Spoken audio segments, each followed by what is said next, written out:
the next topic that we are going to take today is standing deposit facility. That has been it's a novel facility extended by RBI. Not novel, it was recommended for the first time by Urjit Patel committee in 2014. Okay, but now it has been implemented, and let's see as to how it is going to affect our monetary policy. So why news? Because reverse repo rate out, SDF in. That means now SDF will be the floor policy, okay, for monetary policy committee. ठीक है. RBI's new liquidity absorbing tool.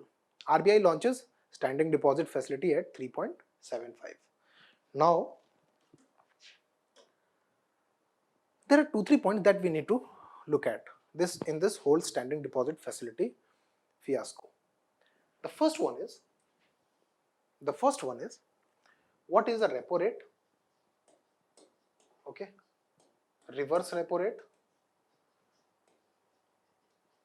Okay, how inflation is controlled, okay, by RBI. What is monetary policy committee? Okay, what is its mandate, and why has the RBI brought in this new SDF as an alternative to reverse repo rate? ठीक है. So these are the basic points that we are going to look into in this whole chapter, this whole lecture. Okay. तो सबसे पहले why this SDF at this point in time? तो in India, what are we going to target for inflation control? What are we going to target for inflation control is consumer price inflation. Consumer price index basically for inflation. So RBI now financial year 2023 has started. This is the first from basically end of March and beginning of April to April, one financial year is counted. Now this month has, from this month onwards, the first quarter of financial year 2023 has started. Prior to this, like April, RBI projected that CPI will be, consumer price index for the first quarter of financial year 2023 will be 7.2%. Okay, let me have a look if the data is correct. Okay, sorry.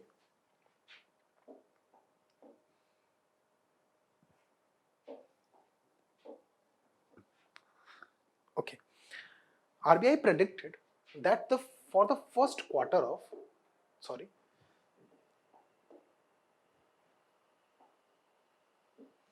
for the first quarter of 2023, financial year 2023, the CPI would be around 4.5%.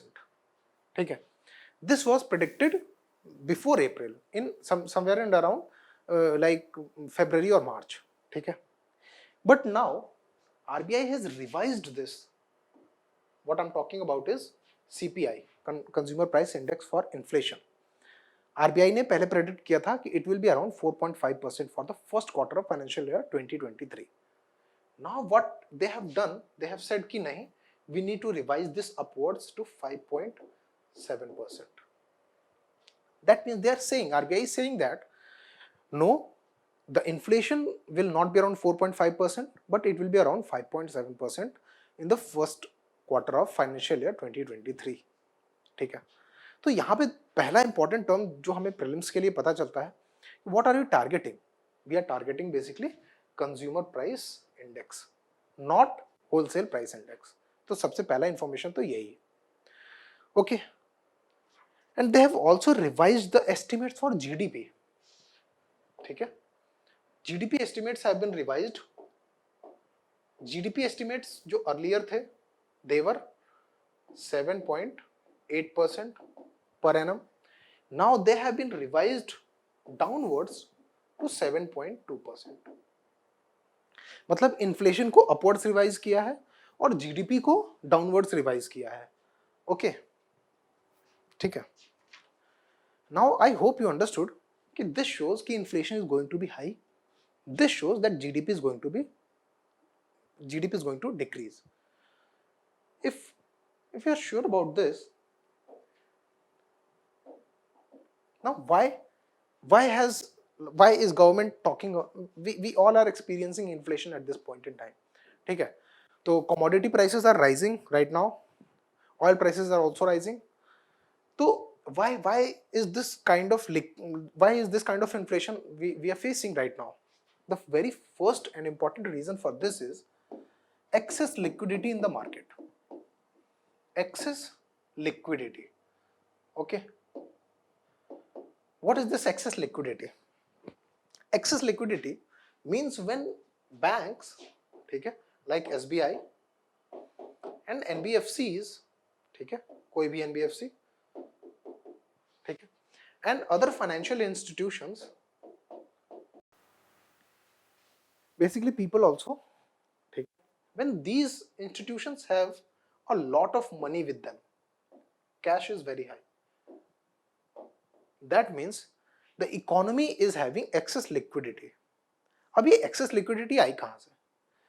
तो Covid को effect को counter करने के लिए RBI ने liquidity को relax किया था, ठीक है, जिसकी वजह से to boost this demand and to boost the economy, तो RBI relaxed its monetary policy, like monetary policy, so that there can be excess of money in the market and people may buy things easily, ठीक है. But what happened is कि due to this excess of liquidity inflation has risen, क्योंकि simple terms supply and demand. When the supply of money increases in the market, when supplies of the money increases in the market, the value of money decreases. कैसे? When the supply of money increases in the market, the value of money decreases. Like if there is only 500 rupees available, ठीक है, if there is only 500 rupees available to people, so everyone is chasing this 500 rupees. What if I increase this 500 to 5,000? So every person can now get a more, ठीक है, more amount of money as compared to when there was only 500 rupees. जब 500 rupees था तो all people were going to get smaller amount of money. इसकी वजह से money की value high थी, मनी की परचेजिंग पावर हाई थी, ठीक है. बट जब किसी भी चीज की सप्लाई एक्सेस हो जाती है तो उसका इनहेरेंट परचेजिंग पावर डिक्रीज हो जाता है, मनी का इनहेरेंट परचेजिंग पावर डिक्रीज हो जाता है. तो due to this excess liquidity currently in the Indian economy, there is around 8.5 lakh crore of excessive liquidity. Excessive liquidity means banks are stashed with cash, ठीक है, due to which if people are full with cash तो cash का like money की value decrease हो जाती है, जिसकी वजह से प्राइस राइज होता है या इन्फ्लेशन होता है. तो what RBI is trying to do is they are trying to suck the money out, ठीक है. What RBI is trying to do is they are trying to suck the money out of the system, ठीक है. If somehow we can suck the money out of the system, तो money यहां पे कम हो जाएगा, deficit हो जाएगा money का, and value of money will increase, inflation will decrease, ठीक है. very basic example, very basic flow chart कि जब अगर inflation को समझने की कोशिश करें तो when money supply, now एक very small detour for understanding inflation itself. inflation basically होता कैसे है, ठीक है, दो साइड से हो सकता है, सप्लाई से और डिमांड से. We'll try to understand. If you look at the supply side of money basically, ठीक है, तो if the supply of money is excessively increased in the market, ठीक है, तो value of money, तो very simple, supply increase, ठीक है, leads to decrease of value of money, ठीक है, which will lead to what? If the supply of money increases, this will lead to decrease in the value of money and increase in the price of goods. ठीक है, first thing तो ये हो गई, ये we are talking about inflation. Okay, inflation. दूसरा side क्या होगा? If demand for goods increases. ठीक है, if demand for good increases, when we are increasing supply of money, we are keeping the goods constant. When we are increasing demand for goods, we are keeping the supply of money constant. ठीक है, in economy we observe the effect of one variable by keeping the other variables constant. If demand for good increases, तो of course अगर कुल मिला के market में 5 TVs are available to purchase और बहुत सारे लोग उसको खरीदने आ रहे हैं, तो seller will be able to buy to sell it at a higher price, right? So similarly, if the demand for goods increases, ठीक है, तो what happens is demand for good increases, the increase in price takes place. ठीक है, if demand for goods increases, increase in price takes place. So this will lead, these two things will lead to inflation. These two things will lead to inflation. So what we are talking about, the kind of inflation that we are facing today is not due to demand of goods. ठीक है, तो demand of goods की वजह से inflation तब होगा जब demand supply में मिसमैच हो जाए. कैसे? If demand of goods is very high, if demand is very high and supply is low, तो there is a mismatch between demand and supply. तो since demand is very high but उतनी चीजें available है नहीं market में, तो price of course rise हो जाएगा. But if demand is very high and supply is also very high, so no matter demand how high the demand is, if the supply matches the demand, so what will happen? Inflation will not happen. Okay, so similarly, now what has happened is the current, this SDF facility, standing deposit facility, RBI has brought this standing deposit facility to counter the excessive liquidity in the market. Means supply of money has increased very much. Means there is excessive supply of money in the market. Of course we understand कि जब supply of money increase हो जाएगी तो value of money decrease हो जाएगी and price of goods increase हो जाएगा, leading to inflation. Okay, तो अब inflation को counter करने के लिए 2016 में, in 2016 Monetary Policy Committee was formed. MPC, Monetary Policy Committee was formed. अब ये MPC प्रीलिम्स में 2 बार आ चुका है 2016 के बाद, इसीलिए it is very important. Why? Because it is always in news. Like in every quarter MPC holds its meeting and they decide the policy rates, due to which it is always in news. Okay, इसीलिए MPC is one of the most important topics. तो MPC basically क्या है? Monetary Policy Committee is a committee of 6 members. कितने member हैं? Total 6 member हैं. The one is, who is the ex officio chairman? Basically chairman is the governor of RBI. RBI governor is ex officio chairman. The second person is in charge of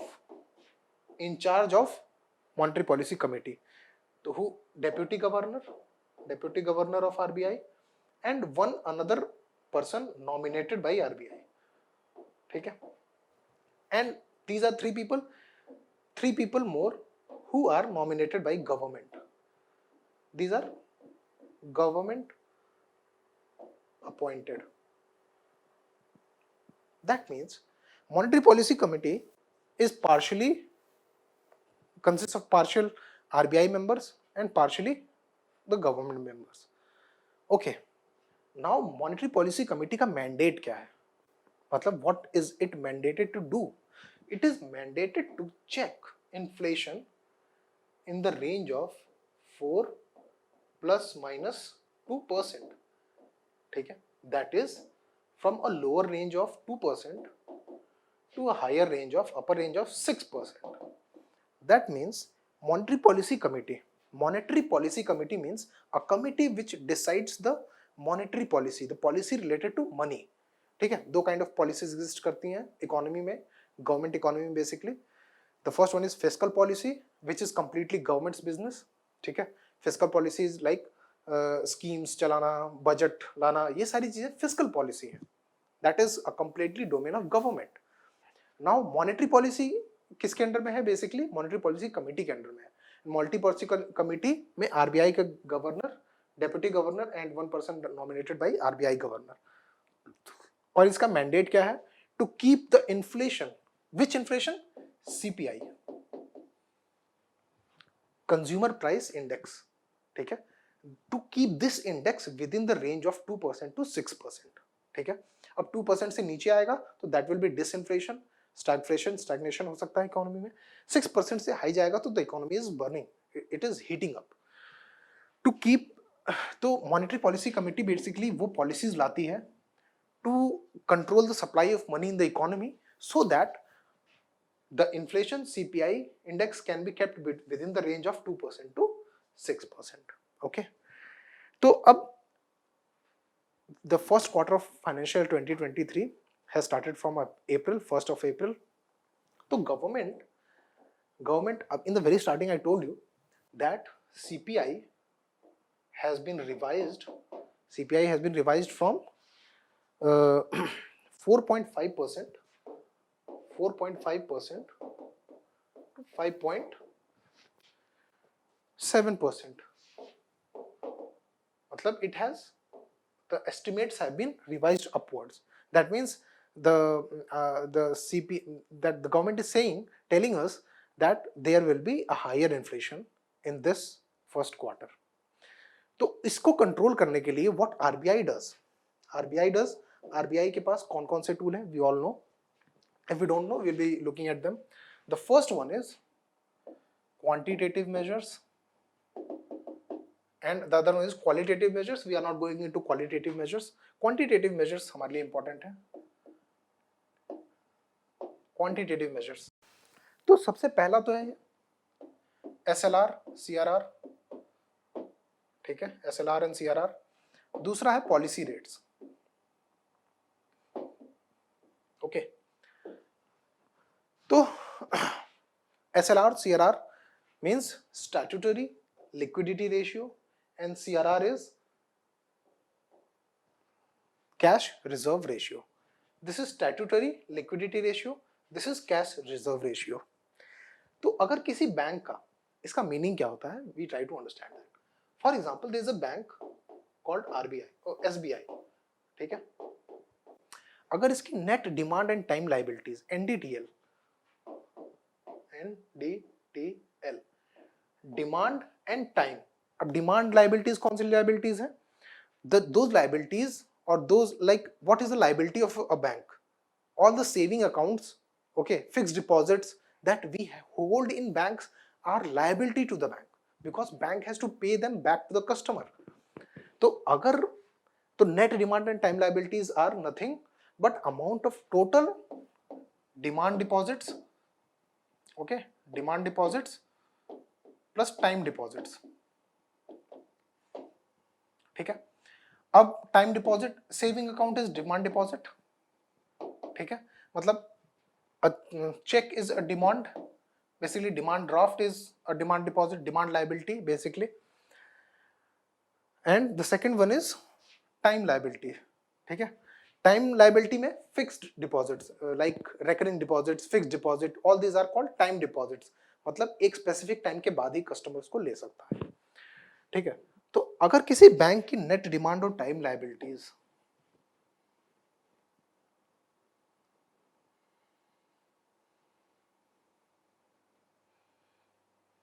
ठीक है, अगर किसी bank की NDTL, net demand and time liabilities ₹100 है, 100 crore for example, तो SLR is around 19% and CRR is around 4%.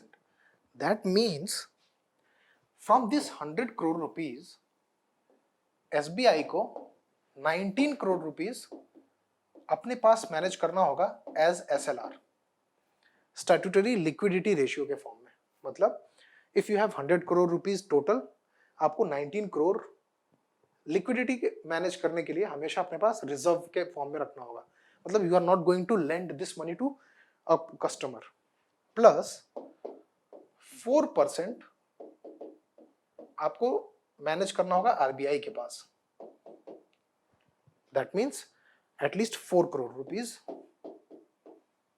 If your net demand and time liability is 100 crore, so 4 crore rupees you will have to maintain with RBI. This amount of this money is not being utilized by bank in any manner. ठीक है. SLR में कुछ like or these 4 crore rupees that you have to maintain, it is only in form of gold or cash. ठीक है. But SLR में आप government securities भी रख सकते हो. G-Secs. ठीक है. गवर्नमेंट सिक्योरिटीज क्या होती हैं? Like government of India publishes securities and treasury bills basically and lends them to the banks. ठीक है. तो I hope you understood this कि नाउ इन्फ्लेशन को काउंटर करने के लिए SLR और CRR का कैसे हेल्प कर सकते हैं. Like how can RBI take help for SLR and CRR? If they increase the SLR, if government says कि आज से 23% होगा SLR, तो SLR इंक्रीज करने से क्या इफेक्ट होगा? Now the bank is having 100 crore but they will have to deposit 23 crore. ठीक है. तो पहले उनके पास amount that they can lend, तो 19 + 4 कितना होता है? 19 + 4 23. ठीक है. तो they could have lend 77 crore rupees. मतलब 77 crore rupees was available to them, to SBI to lend to its customers. ठीक है. If we remove all this, ठीक है, in a very like systematic way, ठीक है, SBI, इसका NDTL is around 100 crore. ठीक है. इसमें से SLR में 19 crore and CRR में 4 crore. Okay, 19 + 4 23 crore. That means this amount of money cannot be used to lend to the customer. Although इसके पास 100 crore rupees थे, but ये lend कितना कर सकता है? 100 minus 23. Okay, that is 77 crore rupees only can be lent. ठीक है. अगर RBI SLR कोटा इंक्रीज कर देती है, if RBI increases the SLR quota and says that it would not be 19% but 24%, तो 24 + 8 28 हो गया ये. ठीक है. Now the amount that they can lend is only 72 crore. That means now SBI cannot lend 77 crore but only 72 crore. तो अगर RBI के पास 72 crore अब लेंड करने को है, पहले 77 crore लेंड करने को थे, और SBI का मैंडेट है कि हमें 1 crore रुपीस का प्रॉफिट कमाना ही कमाना है. ठीक है. ठीक है. या 7 crore रुपीस का प्रॉफिट कमाना ही कमाना है. तो 7 crore of 77 is 11%. ठीक है. Okay. And 7 crore of 72 crore is greater than 11%. तो पहले इंटरेस्ट रेट ये चार्ज करते थे अपने कस्टमर को. ओके. This was the interest rate that SBI used to charge when they had 77 crore rupees at their disposal. Now they are having lesser money to lend, but they want to maximize their profit कि उनको 7 crore rupees तो कमाना ही कमाना है. तो what will they do? They will increase the rate of interest. This will be greater than 11%. For example, I'm not going to do the calculation. For example, it becomes 13%. ठीक है. तो now पहले 11% था, अब 13% हो गया. तो जो people and businesses हैं, ठीक है, businesses, how are businesses going to invest? They are going to take loan from the bank and then invest. ठीक है. तो businesses will not try to invest during the period when interest rate is high. जब invest नहीं करेंगे तो money supply decrease हो जाएगा market में and inflation will come in control. I hope you understood this. Okay, तो I hope you understood ki how businesses function. They will try to wait for a time when interest rate reduces and they will restrict themselves from taking loans. जब loans ही नहीं लेंगे तो invest नहीं करेंगे तो market में money का supply कम हो जाएगा, जिसकी वजह से इन्फ्लेशन कंट्रोल हो जाएगा। तो ये तो था SLR CRR कोटा का यूज करना। अब सेकंड जो टूल आरबीआई के पास अवेलेबल है that is what, policy rates या लिक्विडिटी एडजस्टमेंट फैसिलिटी।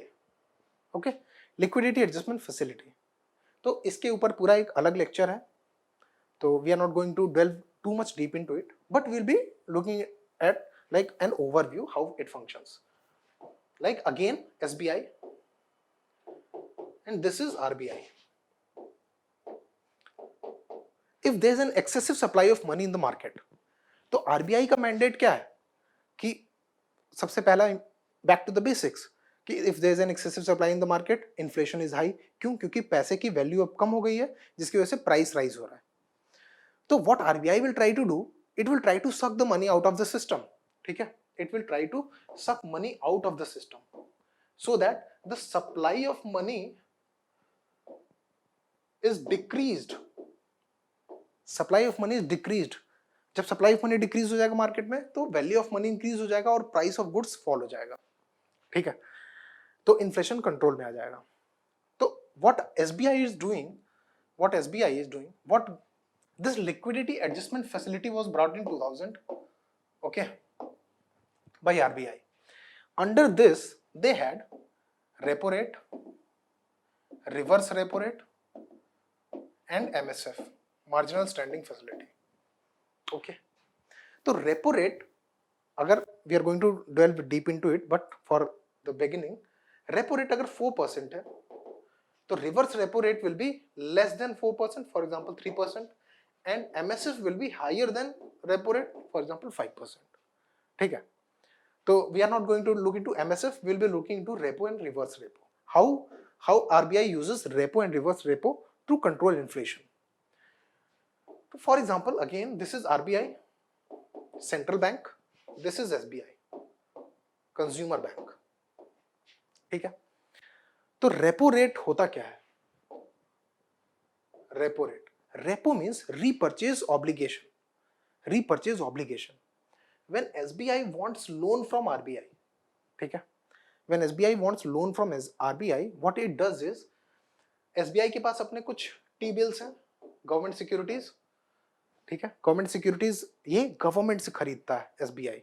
ठीक है, तो गवर्नमेंट सिक्योरिटीज में इन्वेस्ट ही क्यों कोई बैंक करता है? So that it can earn money. Government securities are nothing but debt instruments, again bonds. कैसे कि गवर्नमेंट ने कह दिया कि ये एक 10 रुपए का बॉन्ड है, गवर्नमेंट सिक्योरिटी है, इसको हम 3 मंथ्स बाद we will redeem at 15 rupees. मतलब आज तुम इसको 10 रुपीज दे के हमें और खरीद लो, और 3 मंथ बाद हम तुमको 15 रुपीज देके वापस खरीद लेंगे। तो फायदा 5 रुपीज का हुआ। This is called a T bill, very basic. ठीक है, no rocket science in this. Okay, back to the lecture. तो whenever SBI wants loan from RBI, तो आरबीआई सेज कि okay, transfer me your securities as in the form of collaterals. For example, if SBI wants a loan of rupees 100 crore, ठीक है, from RBI, तो 100 crore worth की securities अपनी RBI के पास deposit करवा देगा SBI। ठीक है, and they will give them 95 crore for example.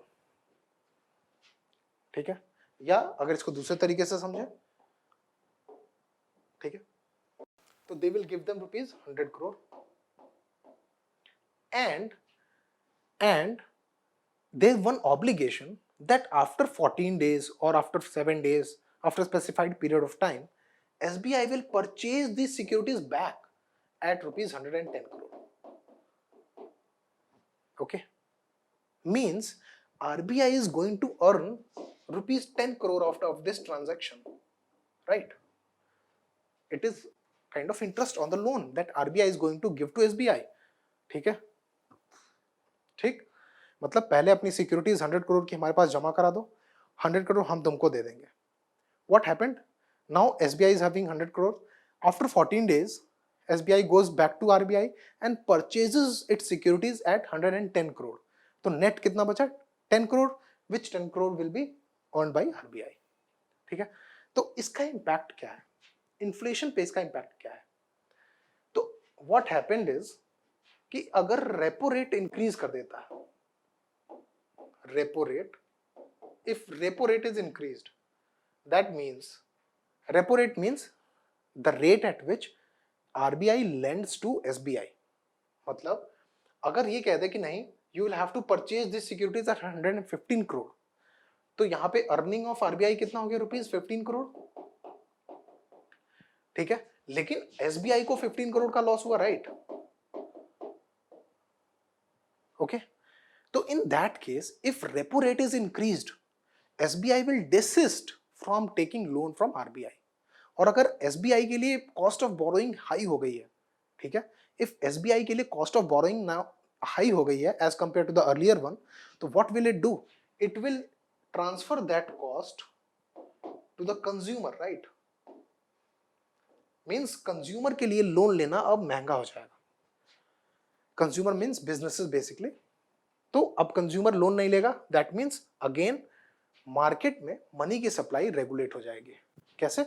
Unless अगर ये रेपो रेट इंक्रीज ना होता तो consumer would have been taking an easy loan, cheap loan and investing in the market, due to which money supply would increase. But money supply को control करने के लिए क्या करता है कि गवर्नमेंट ने, RBI ने कहा कि आपको हायर चार्ज करेंगे हम अगर आप, if you are going to take loan, and then consumer will not take loan consequently.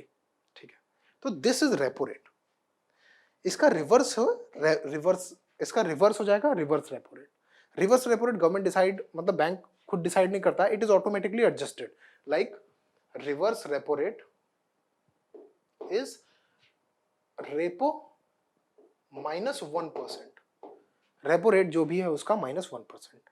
ठीक है, तो अगर रेपो रेट 4% है तो रिवर्स रेपो रेट कितना हो जाएगा? 3%. ठीक है,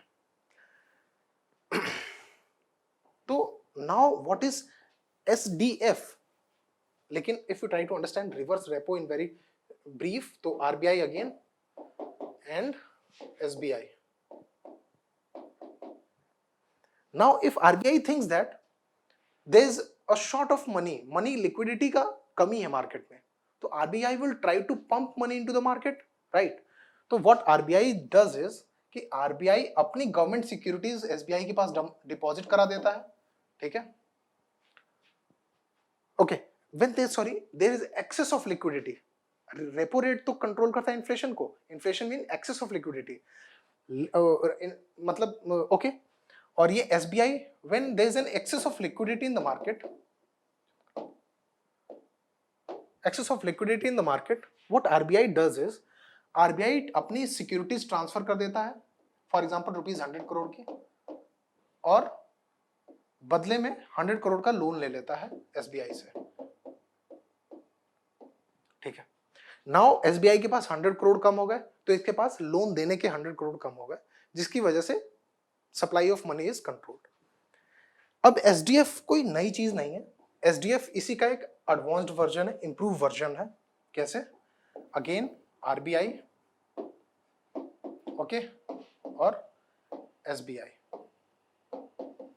ठीक है, in the earlier case RBI used to deposit its collaterals, government securities, ठीक है, to SBI. Now what RBI has said कि SDF will be a deposit facility in which we do not have to pay you we do not have to put any collateral in the form of government securities. Instead, if SBI deposits its money, rupees 100 crore, to RBI will pay certain amount of interest to it. पहले government securities देता था, अब क्या होगा, interest, for example 3.75%. This is the value of SDF that RBI has set right now. ठीक है, तो RBI 3.75% का हर मंथ एसबीआई को इंटरेस्ट पे करेगी over the payment if SBI submits its ₹100 crore to RBI. यहाँ पे कैश देने की बात है और इंटरेस्ट अर्न करने की बात है. वहां पे क्या था, कोलैटरल अपना डिपॉजिट करता था आरबीआई और उसको कुछ दिनों बाद परचेज करता था वापस. ठीक है, तो in both the cases money is flowing from SBI to RBI, that is money is flowing from market to RBI. ठीक है, अंडरस्टूड. तो this is the whole phenomena of inflation control by SDF facility. This was first mentioned by Urjit Patel Committee in 2014 and now it has been implemented by RBI's Monetary Policy Committee for the first quarter of financial year 2023.